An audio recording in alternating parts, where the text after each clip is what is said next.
बंधुओं, हमारे बीच हमारे जननायक, हमारे लोकप्रिय नेता माननीय राहुल गांधी जी मंच पर विराजमान हो चुके हैं। हम आपसे निवेदन करेंगे कि तालियों की गड़गड़ाहट से उनका अभिनंदन करें, स्वागत करें।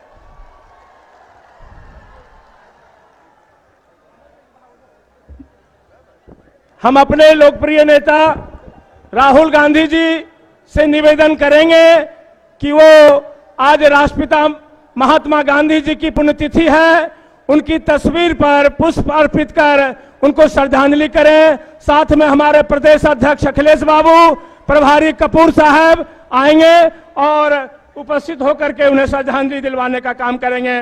विधायक दल के नेता शकील खान साहब भी।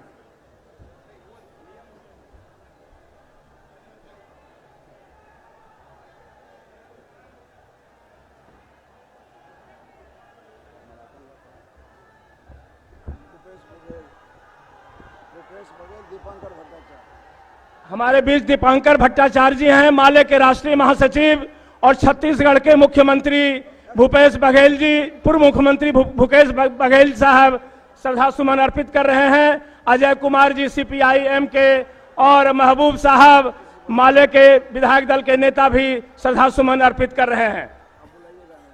हाँ।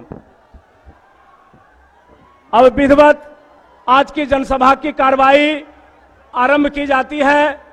सबसे पहले हम माननीय राहुल गांधी जी को पुष्प गुच्छ से और माला अर्पित करके उनका अभिनंदन करेंगे। हम पूर्णिया जिला के प्रभारी तारानंद सदा जी, विधायक अमिताभ भूषण जी, परवीन कुशवाहा जी, डॉक्टर आशुतोष शर्मा जी, प्रतिमा दास जी एमएलए, नीतू जी एमएलए से निवेदन करेंगे कि वो पुष्प अर्पित कर हमारे लोकप्रिय नेता का स्वागत करें।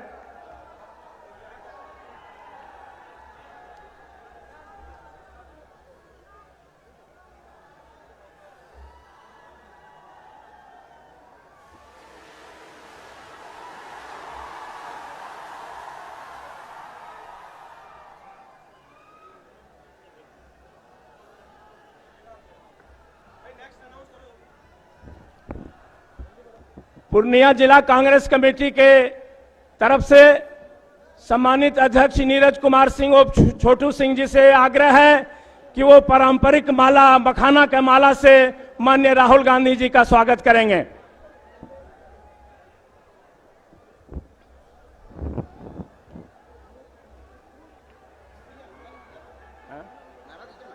राहुल गांधी जिंदाबाद, जिंदाबाद जिंदाबाद, राहुल गांधी जिंदाबाद, जिंदाबाद जिंदाबाद। देश का नेता कैसा हो, राहुल गांधी जैसा हो, देश का नेता कैसा हो, राहुल गांधी जैसा हो।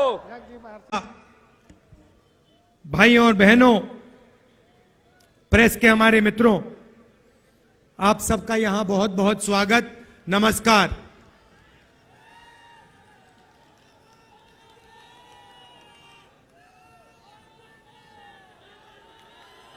अभी जब अखिलेश जी का भाषण चल रहा था तो बघेल जी ने मुझे चुटकुला सुनाया। आपके स्टेट के आपके चीफ मिनिस्टर के बारे में चुटकुला है, मैं सुना देता हूं आपको, सुनना है?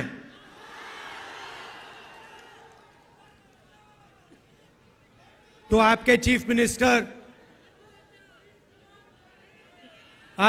मिनिस्टर गवर्नर के यहां स्वेरिंग इन के लिए गए, बड़ा धूमधाम था। वहां पे बीजेपी के नेता बैठे थे, गवर्नर साहब बैठे थे, सब एमएलए बैठे थे। स्वेरिंग इन होती है, शपथ लेते हैं चीफ मिनिस्टर का, उनके मंत्री, 2-3 मंत्री भी शपथ लेते हैं, खूब तालियां बजती हैं और फिर नीतीश जी निकल जाते हैं, वापस सीएम हाउस की ओर चल जाते हैं। गाड़ी में पता लगता है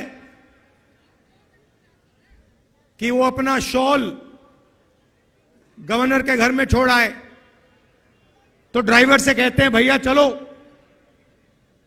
वापस चलो, शॉल उठाना है। तो ड्राइवर गाड़ी घुमाता है, गवर्नर के घर आता है, नीतीश जी निकलते हैं, गवर्नर के पास जाते हैं, दरवाजा खोलते हैं, गवर्नर कहते हैं भाई इतनी जल्दी वापस आ गए। तो ये हालत है बिहार की। थोड़ा सा दबाव पड़ता है और यू टर्न ले लेते हैं।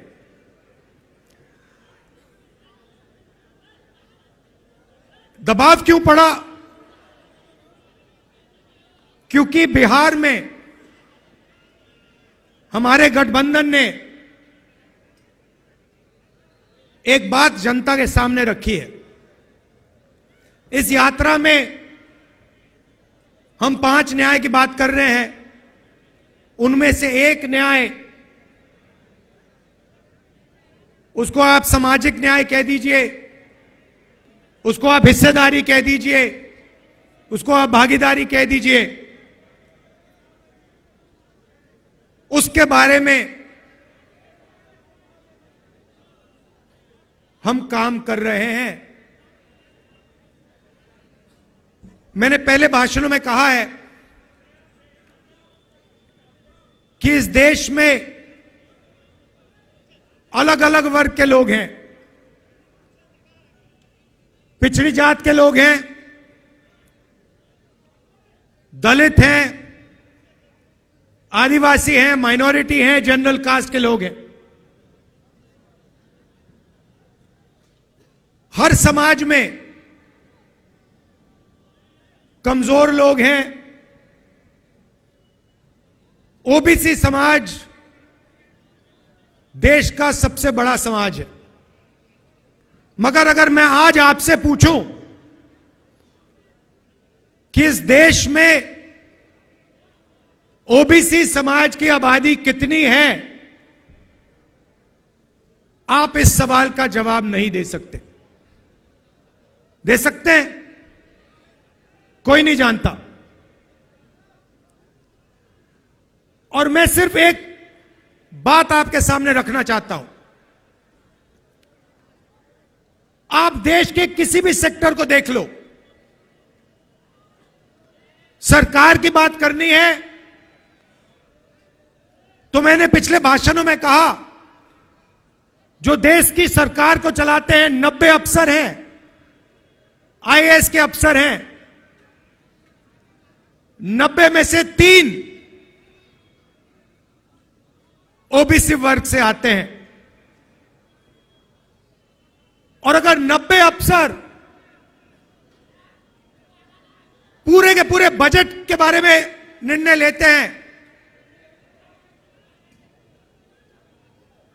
तो ये ओबीसी अफसर 100 रुपए में से 5 रुपए का निर्णय लेते हैं। तो सरकार में ना ओबीसी की,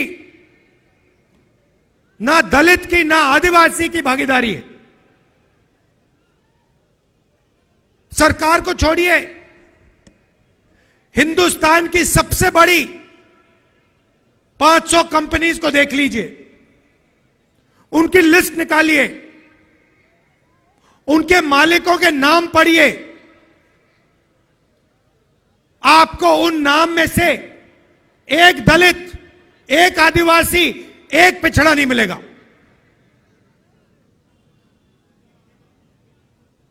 मीडिया को देख लीजिए, अखबारों को देख लीजिए, टीवी को देख लीजिए, एक मालिक ओबीसी वर्ग, दलित वर्ग, आदिवासी वर्ग का आपको नहीं मिलेगा। रिपोर्टर मिल जाएंगे, उनको भी कोने में बैठा रखा है, जो उनके दिल में वो बोल नहीं पा रहे हैं। मगर सीनियर मैनेजमेंट में और मालिकों में आपको एक ओबीसी, एक दलित, एक आदिवासी नहीं मिल सकता।